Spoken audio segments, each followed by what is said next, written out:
Krishna. Welcome to me. It's been a long time since doing this. A very long time.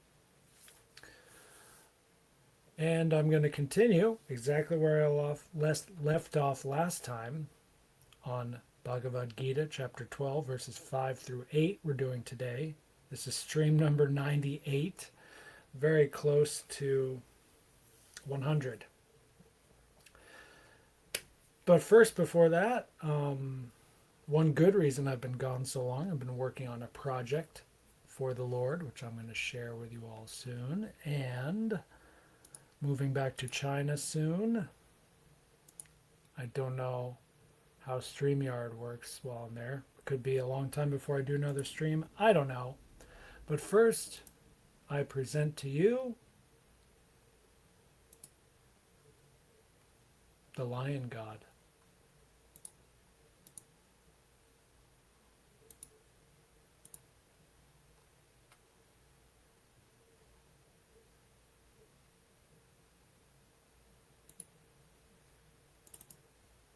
Whoa, let's do it. Subjects, do not grieve for the death of my beloved brother. We will extinguish the flame of sacrifice, worship to God, and take revenge!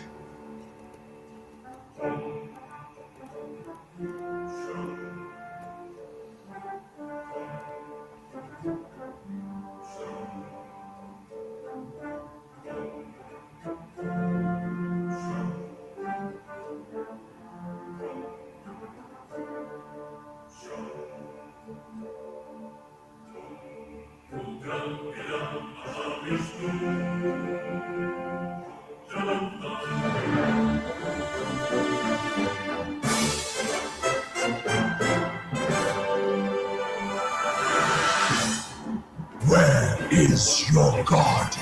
He is everywhere. Is he in this pillar? Yes.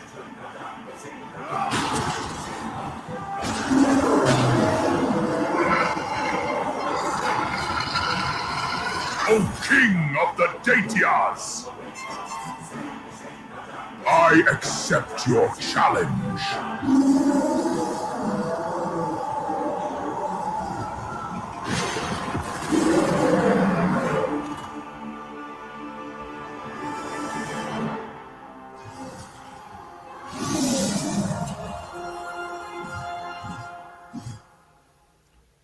Hare Krishna. That was cool. Maybe that's on my main YouTube channel, Ethos Ananda, already. But I'll probably post it here on this channel too when I get a chance. Why not? Okay, so let's talk about some Bhagavad Gita. I'm going to try to go as fast as possible. I read these verses and took my notes too long ago. It's not going to be a good stream. I'm thinking about other things. My housemates are here too, making noise. They might interrupt, so let's see how this goes. Please, oh, it's backwards, darn.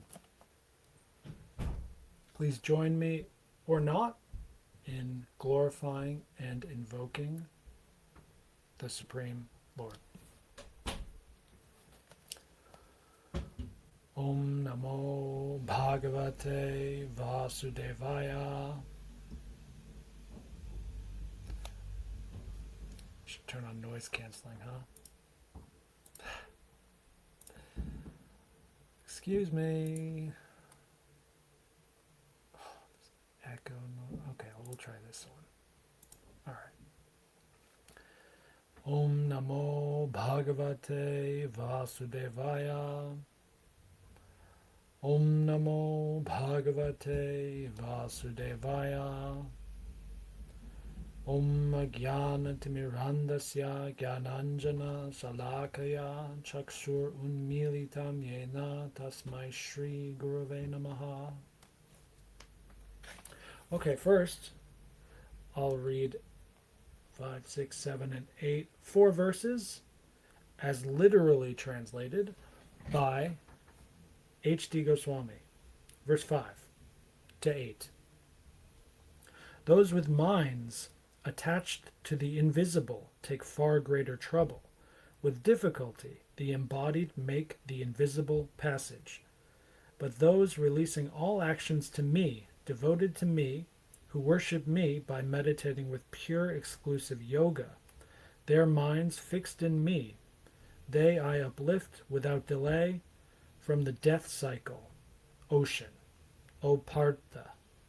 Fix your mind in me alone, invest your reason in me, you shall henceforth dwell in me alone, no doubt. Okay, that's that. I won't be going back to that translation for these verses because I don't have a good reason to. I find them a little bit too confusing and esoteric or abstract, especially that word invisible, which we'll see soon. Prabhupada translates as the unmanifested, which is it's much more clear, much easier to work with that word mentally, I think. Anyway, here's verse 5. I'm going to do the same I've done a few more times. I'm going to read 5, 6, 7, and 8 all in a row, the colloquial translation by Srila Prabhupada. Then we'll go back to maybe word for word or purports after. 5. For those whose minds are attached to the unmanifested, impersonal feature of the Supreme, advancement is very troublesome. To make progress in that discipline is always difficult for those who are embodied. And worth noting, Prabhupada combines 6 and 7 into one verse here. For one who worships me, giving up all his activities unto me and being devoted to me without deviation, engaged in devotional service and always meditating upon me, who has fixed his mind upon me, O son of Pertha. Oh, that's the Sanskrit word is different there too. Oh, interesting. So in the Sanskrit verse, it's Partha, but then in the English translation, Srila Prabhupada changes it to Pertha. And there's also an added little dot under the R. I don't know what that's called. And I don't know why that's changed, but I definitely assume it's not an accident. There's probably some grammatical reason for that, which is I'm actually very curious about, but it also doesn't really matter. O son of Pertha, for him I am the swift deliverer from the ocean of birth and death. 8. Just fix your mind upon me, the Supreme Personality of Godhead, and engage all your intelligence in me. Thus you will live in me always, without a doubt. Back to verse 5. So I think I already mentioned invisible is unmanifested. And then I said this verse is much easier to understand by Srila Prabhupada. The gist of it, of how it's difficult, that is cleanly read off the page. So the main point from Krishna here is that it's very difficult doing this kind of impersonal yoga. That point really comes across clearly. And then the purport. The beginning of the purport repeats what I just said. Prabhupada literally says, this verse shows the definite difference between the two major kinds of yogas. What did I just say? That this one is difficult? Let's see. Prabhupada writes, now here the difference between Jnana Yoga and Bhakti Yoga is definitely expressed. The process of Jnana Yoga, although ultimately bringing one to the same goal, is very troublesome.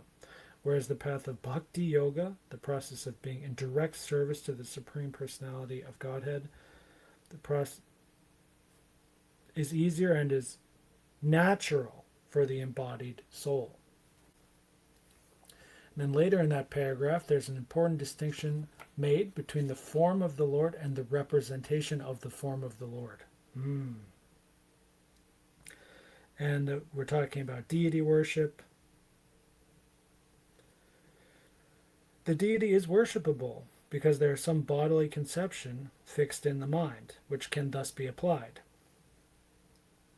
And it's not idol worship. And in the Vedas, it says worship may be saguna and nirguna. The Supreme is possessing or not possessing attributes.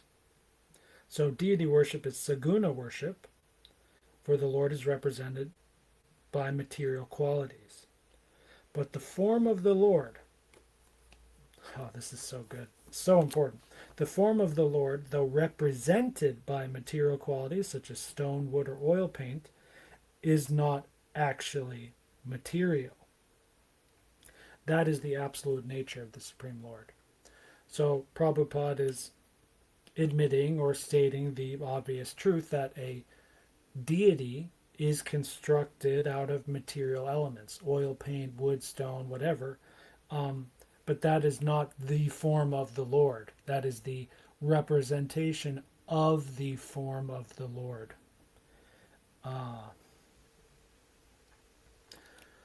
So I guess the trick for me, perhaps others, is being able to see through that representation and to see the form of the Lord, or to, and by see I mean everything that implies serving, bowing down to, interacting with, being seen by that form of the Lord, whatever verbs you want to add to it. I mean it as a placeholder for everything that we would want to do or should do, and so on. Now, moving on to the third paragraph, Prabhupada states that realizing the Supreme Personality of Godhead is, quote, very easy, unquote. Of course, that's a strong claim. Let me find it. But the personalist, without any risk, trouble, or difficulty, approaches the Supreme Personality directly. So I actually can't see where the quote is that it's very easy. I think I'm almost there.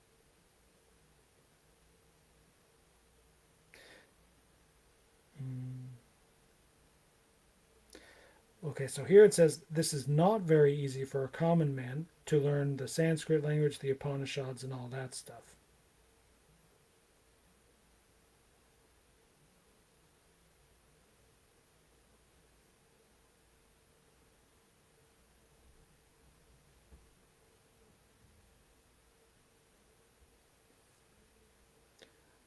So I wrote something wrong in my notes, or it's in the fourth paragraph.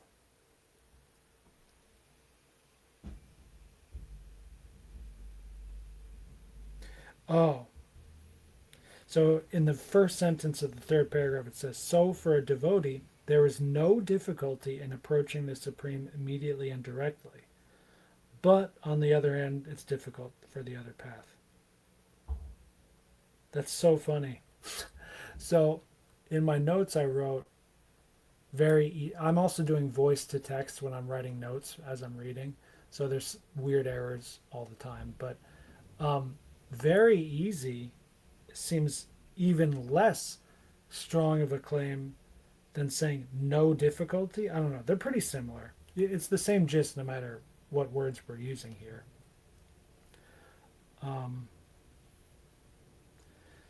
And then later again, without any risk, trouble, or difficulty. That's not the same as very easy. I think very easy is a stronger wording there that I claimed in my notes. Prabhupada wrote. He did not write that. At least not in the third paragraph. I'm not seeing it. But, of course, you get the main idea.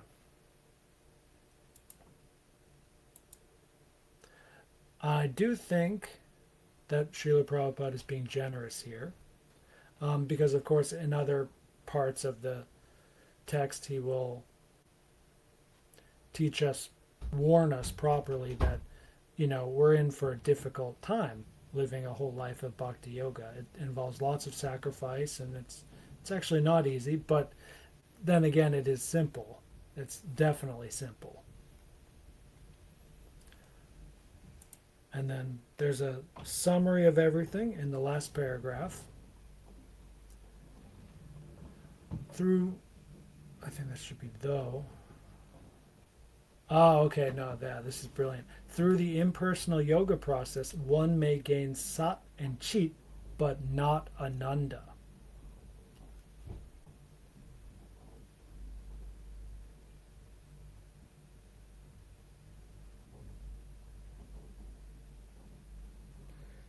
That's not popping out to me yet.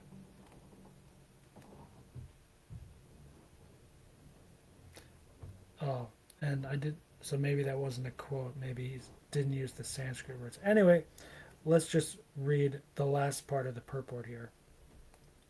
Every living soul is partially independent, and one should know for certain that this unmanifested realization is against the nature of his spiritual blissful self. One should not take up this process. For every individual living entity, the process of Krishna consciousness, which entails full engagement in devotional service, is the best way.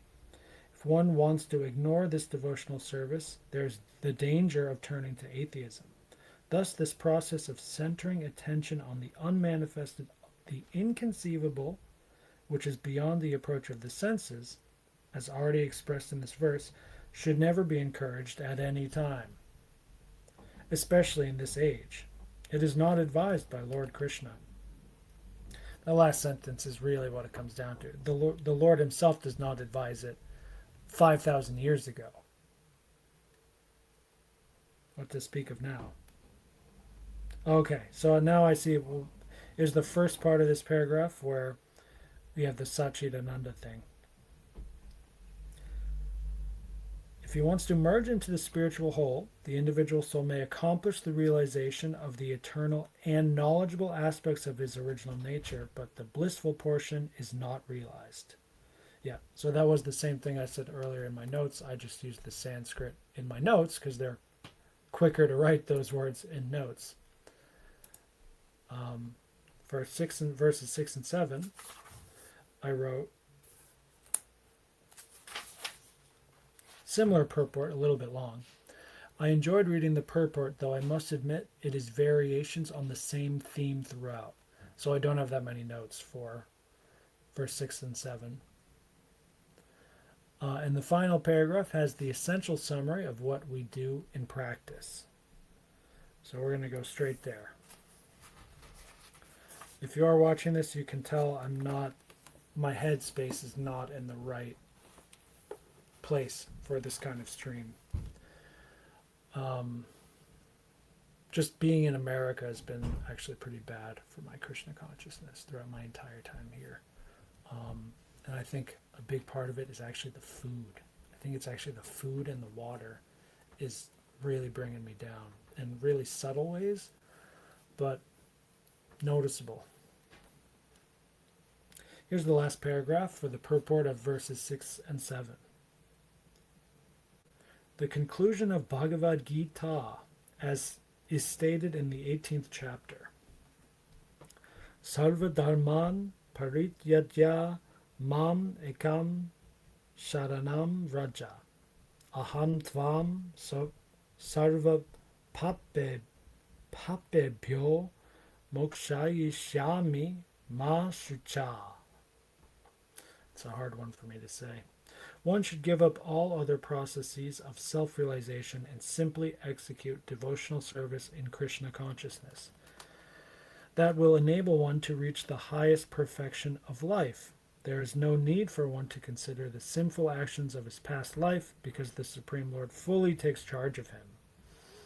Therefore, one should not futilely try to deliver himself in spiritual realization. Let everyone take shelter of the supreme omnipotent Godhead Krishna. That is the highest perfection of life. And for verse 8, I first said this verse is much like the previous purport. And that could explain why the purport to this verse is so short. Although the wording in this purport has some special things in it.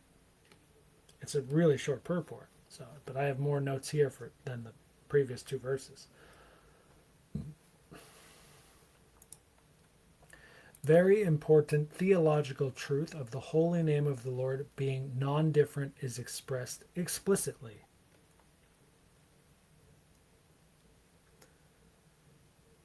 The holy name of the Lord and the Lord are non-different. Therefore, when a devotee chants Hare Krishna, Krishna and his internal potency are dancing on the tongue of the devotee. When he offers Krishna food, Krishna directly accepts these eatables, and the devotee becomes Krishnaized by eating the remnants. One who does not engage in such service cannot understand how this is so, although this is a process recommended in the Gita and in other Vedic literatures. Of course, you may have noticed, and I made sure to write in my notes, this word Krishnaized, which is spelled Krishna-ized. I personally love this. I love that Srila Prabhupada is commanding the English language in this sense, in the same way that the common man does in English, but also supreme writers that will occasionally coin new words or use the suffixes of some words on another word in a way we don't normally do. This is totally natural. And it's also one of those things that that might be included on his list of allowable book edits for his disciples, when he said, okay, you can do some punctuation correction and some typos, and maybe this kind of word would be included in that thing. But personally, I hope not. Arsha Prayog means we don't change anything the master writes, so this is all hypothetical. But I like it. It's efficient. It's easy to understand for anyone who knows English. Krishnaized, we know that suffix from other words. And if you want to do it in some perfectly academically whatever correct way of English, you have to kind of change the whole sentence or something. It's just a mess. And how it's done here is totally fine. Everyone can understand it. That's the whole point. That's the whole point of Srila Prabhupada translating and writing these books, is that so that they are easy for us to read and understand. That is the whole point. Now, Prabhupada is a lot better than that as well, because he also has provided a work that academics, Sanskrit scholars, and theology scholars can really, pardon the analogy, dig deep. It's not an intended pun, but can study deeply into and find new things that they won't get in many or most other translations. And we'll end right there before 30 minutes. Hare Krishna. Jai Shri Krishna. Jai Srimad Bhagavad Gita. Jai Shri Vaishnavas. Jai Shri Vaishnavis. Jai Shri Narasimhadev. Bye-bye.